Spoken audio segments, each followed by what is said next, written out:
What's up, spilled milkers? Andrew Zimmern, Go Fork Yourself is about to get underway. It is a big week, and so we should get started immediately. I hope you have had an enjoyable last 5 or 6 days. We've endured some national tragedies, and it is with a heavy heart all around that I greet you today, but there is a lot to get to, and I've got to be honest with you. For me, talking about food, thinking about food is, which is my job. So I guess it's work.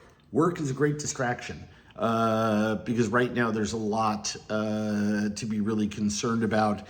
And I think if I had one wish for all of us, it would be to embrace each other, all of our fellow Americans, with patience, tolerance, and understanding. That, to me, is the most important thing that we can do. Okay, personal message gone by.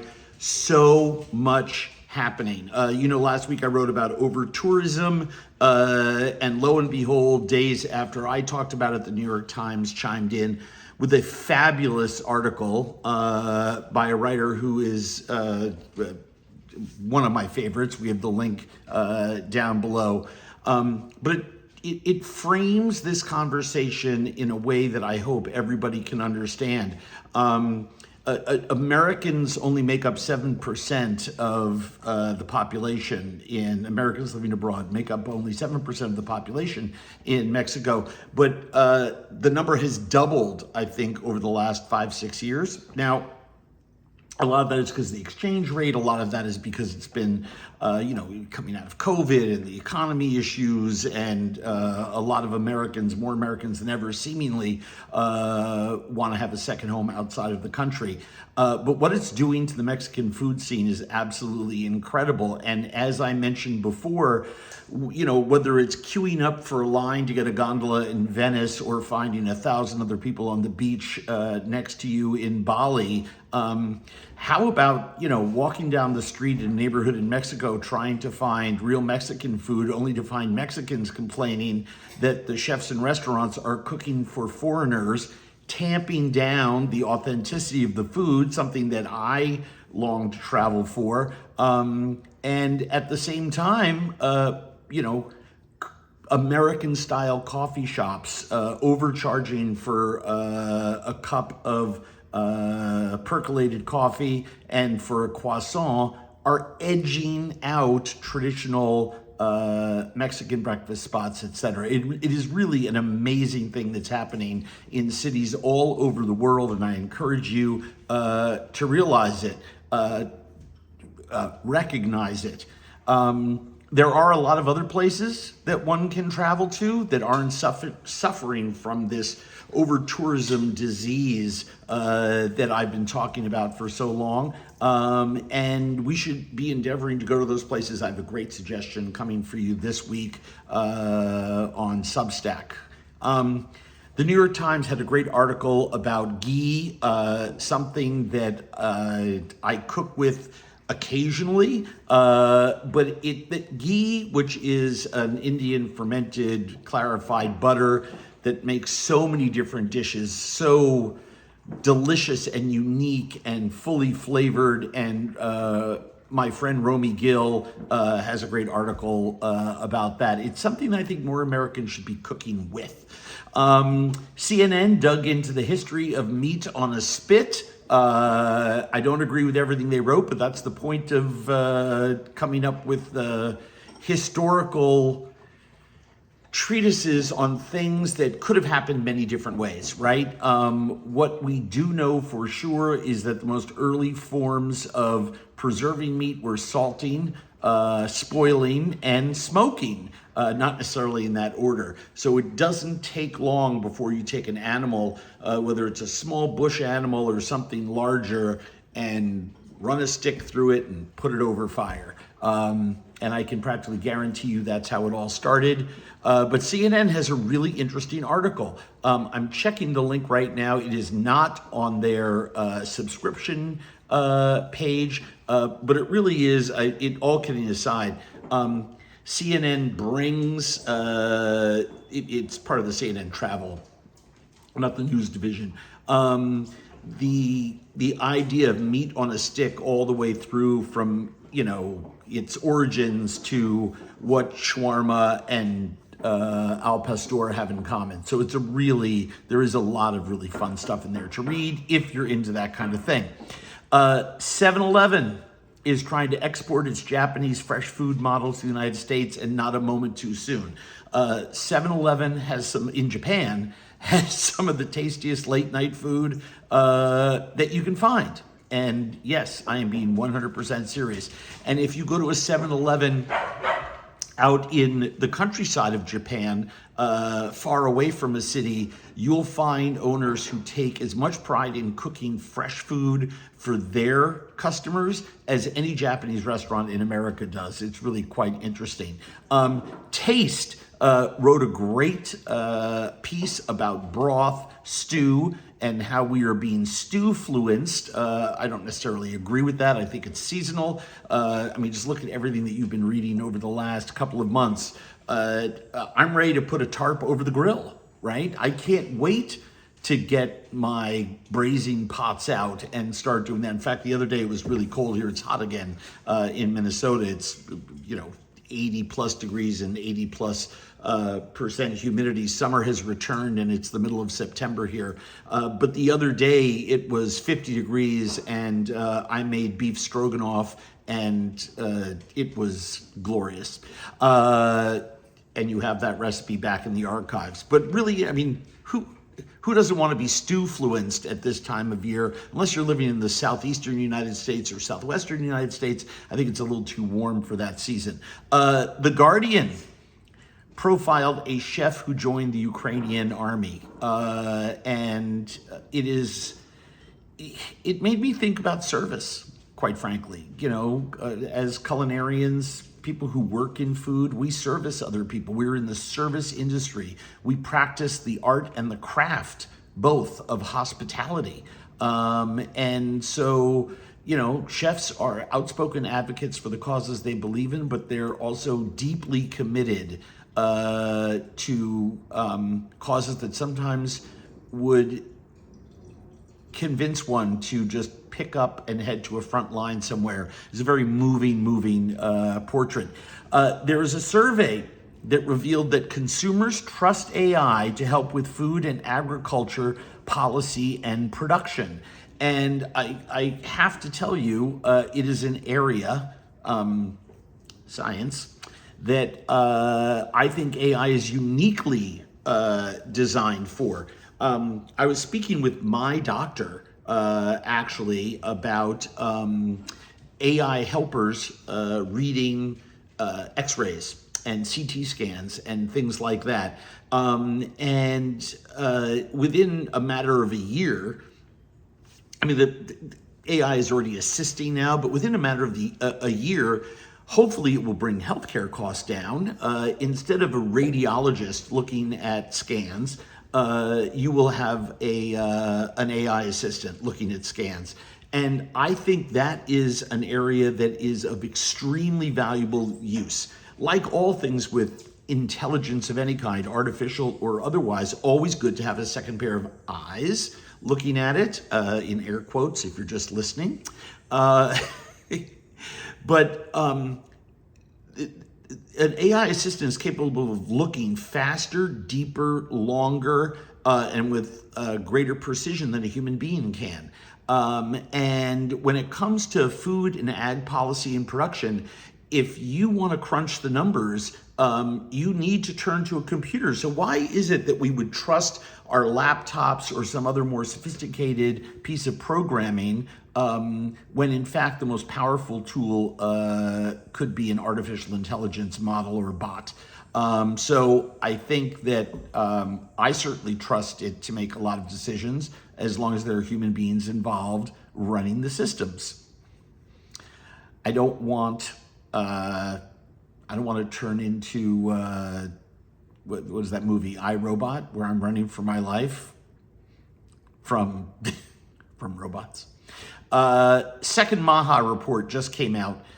I wrote about this 3 weeks ago, please go back and take a look at my 12-point plan for what I would like to see and compare it to what you read that came out of Kennedy's department. I'm outraged. I think it deserves outrage. We could spend hours talking about it, but there is no real problem solving there in the Make America Healthy Again report. I mean, there are a few kind of loose suggestions that experts have been calling for decades. It's not enough to simply say, children should be healthier. We need to come out with multi-point plans that can be turned into laws that have the support of the administration to make actual changes in the lives of all Americans when it comes to food policy. And I am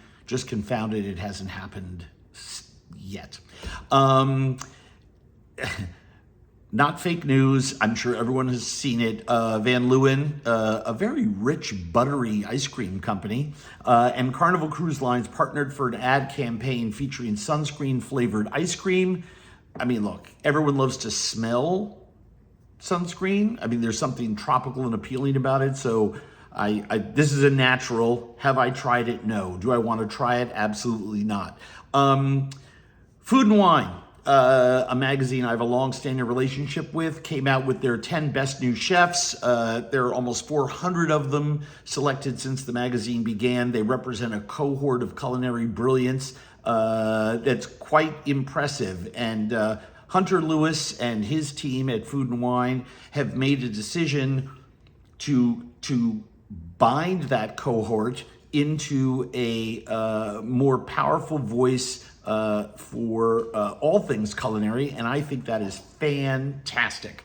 So big congratulations to Mariela Camacho, Vinny Semino, Telly Justice, Jordan Rubin, Yotaka Martin, Phyla Lorne, Arita Etar, I hope I'm pronouncing that right. She's the new chef at Gramercy Tavern. Colby Rasavong and Kelly Jacques, along with Steve Jew. You are all deserving, and you are now part of a very, very impressive club.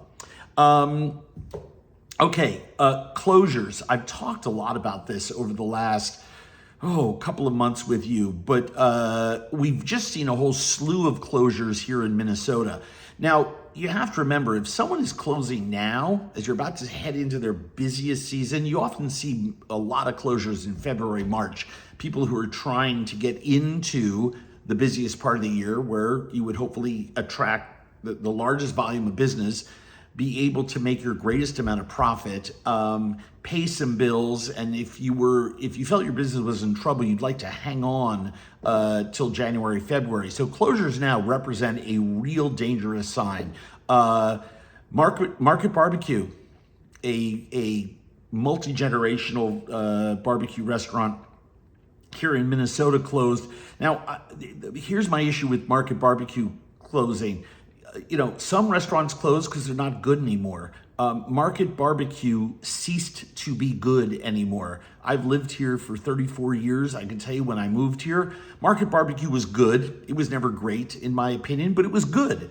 And then it became ordinary at best for the last 20 years. And there's some really great barbecue places now in the Twin Cities, John Whipley and Anomales to name the best one. And they're just not able to draw customers to Market Barbecue anymore. But still, it's a loss of jobs. It's a loss of a piece of that neighborhood. Palmer's closed. Kim's closed. Young Joni closed 2 nights ago. It had its last night. Those last 2 restaurants are Ann Kim's restaurants. She won the James Beard Award just a few short years ago. Portland, Oregon is facing has faced massive closures with restaurants.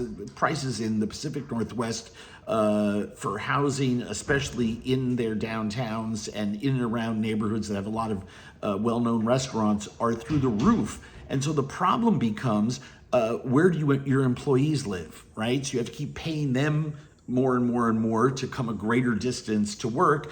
And as people start to move out into the suburbs, people open restaurants out there, and it's cheaper to live there, and employees just work where they are at. That's happening in San Francisco right now. And while that's why smaller cities outside of San Francisco, Alhambra, for instance, where employees used to travel an hour into San Francisco proper to work, now can work at good restaurants right in their own homes. But I'm putting a link in here for an Instagram post that fills you in about, and yes, vetted it, about restaurant closures in Denver. There's another one that I have from the LA Times about Los Angeles restaurants. Los Angeles was, has gotten the triple whammy, working backwards, the horrific fires of this last year and the years before those, the strikes, the entertainment industry strikes, and before that, COVID. So for the last, since March of 2020, those restaurants have been, absolutely decimated by consumers turning on and off their spigot for ancillary spend in restaurants. So I just need to tell you, we are seeing a sea change. I've not heard, I hear about it in articles like this, and they draw like this one in the New York Times, and they draw conclusions about how bad it is in that city, and they allude to other cities. But when I start to look at what's going on everywhere, I see a serious problem. Now, the counter argument I get from a lot of people who I think are wrong are those people are saying, well, we have as many openings as closings.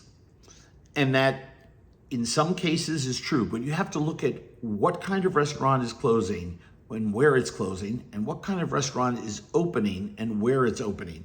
And one of the key things to look at is the net loss of restaurant hospitality jobs. That's probably the greatest indicator. And the New York Times called that out, or one of the people they interviewed called that out. I forget whether it was the writer or a interviewee. Either way, I think Los Angeles is down like 5 to 7%, something like that, in net hospitality jobs. That is a problem. And it is a problem. If you heard about another industry as big as the hospitality industry losing that many jobs over the course of the last year, it would frighten you. If these were manufacturing jobs or things like that. I would remind you, just independent restaurants, not chains, not hotels, not all the other places that hospitality is practiced or where restaurants take place, where restaurants exist. Hospitality industry alone is almost 6% of GDP and represents 11 million jobs. It's a big number. All right, I'm setting aside this one topic. Maybe we'll come back to it next week for the sake of time. An article in the New York Times about PFAS being removed from stick-free cookware, and that is now being made into law in California. And celebrity chefs, David Chang, Rachel Ray, Marcus Samuelson, 3 people who are all friends of mine, all came out for keeping PFAS in the materials used to make stick-free pans. Now, these are called, PFAS are among the category of chemicals that are called forever chemicals because they don't go away and they stay in your body. And the general argument of my 3 chef friends is people who don't have a lot of money need to have affordable cookware that often are made with PFAS. And some have said that stick-free cookware is something that is makes it easier and more convenient for a lot of home cooks. And the number of forever chemicals, types of them, the ways in which stick-free cookware is produced vary so much from brand to brand, it is very confusing to the average consumer. I think what I would like to see in the short term is anything that has a forever chemical in it, whether it's a plastic container that you're encouraged to use in the microwave, or if it is a pot or a pan that you're meant to put on a stove, should come with a warning label like we have on packs of cigarettes. Just educate the consumers. We can do that to start. And in that way, the people who are making this choice can do so. The argument against that, obviously, is that what if you're a senior or a child and you have no say in what kind of pot or pan is being used to cook it? I think California is leading on this issue. I think ultimately they will be banned everywhere. I see that happening in the next year or two. And in the meantime, while this is fought over in state house after state house and probably again at the federal level, and I think if the bill passes in California, which it looks like it will by the time you read this or listen to this, it will probably be contested in a court of law. But I will tell you right now, we need warning labels on on equipment with forever chemicals in it. Why can't I speak today? Jim writes, do you use wooden cutting boards to cut raw meat? You bet your sweet bippy I do. I use wooden cutting boards for everything because they're better on my knives. And I take my wooden cutting boards and I clean them. I just cut meat on my cutting board right before recording this episode of Go Fork Yourself. Wooden cutting boards are meant for cutting everything. You just need to clean them. I scrub it with a slightly abrasive, I'll show you. I scrub it with one of these and a little bit of hot water. And then I take a vinegar solution and I clean it. And once every, 2 months, I sand it, which takes like 30 seconds, just to get the little nicks and stuff out of it, because bacteria can wind up in there. And then I really scrub it well, and then I seal it again with cutting board wax or cutting board oil. I cook a lot, I take care of my equipment, and that cutting board I've had inset in my counter for 5 years and still haven't changed it, and nobody gets sick eating food in my house, so take it for what you will. June writes, if you don't eat Bugles 5 at a time off your fingers, does it even count? Oh, June. I do love the childhood throwback, though. That's healthy euphoric recall. Jette writes, how do you know which fisheries are responsible? Oh my gosh. Marine Stewardship Council, the Marine Stewardship Council, Ocean Wise, Monterey Bay Aquarium, and dozens of other watchdog groups out there keep incredible updated daily information on what fish and fisheries you should be eating, and geographic locations and all the rest of that, because orange roughy from one place, it could be fine, and from another it may not be. Swordfish from one place may be fine, and from another it may not be. So all you have to do is have one of those seafood guides and look at it every month to see the updates. Again, Marine Stewardship Council, Ocean Wise, Monterey Bay Aquarium. We'll put links to all of them here. Brett writes, which salmon can be used for sushi, farm raised or wild? Oh my gosh, I love this question because it points to the most confusing nature of seafood, and it's something that we addressed, shameless plug, in the latest book that Barton Seaver and I wrote in collaboration with Fed by Blue. Please pre-order this information all over what you're looking at right now. But here's the deal.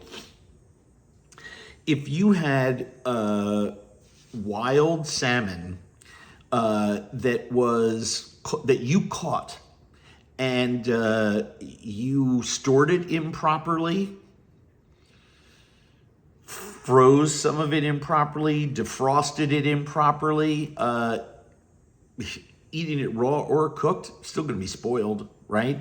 So the question is never farm raised or wild, it's the condition of the fish. There is extraordinary wild product out there, and there's really bad product out there. Some of it just the flesh is poor, the fishery is poorly managed, or it's a poor year for them, or they have sea lice or some. I mean, there's lots of things that can happen with wild fish. Not all wild is what you should be eating. Same way that not all farmed is what you should be eating. You have to find a proper fishery for each. Again, Marine Stewardship Council, Oceanwise, Monterey Bay Aquarium can all direct you to that. So can the person behind your counter at the wherever you shop for seafood.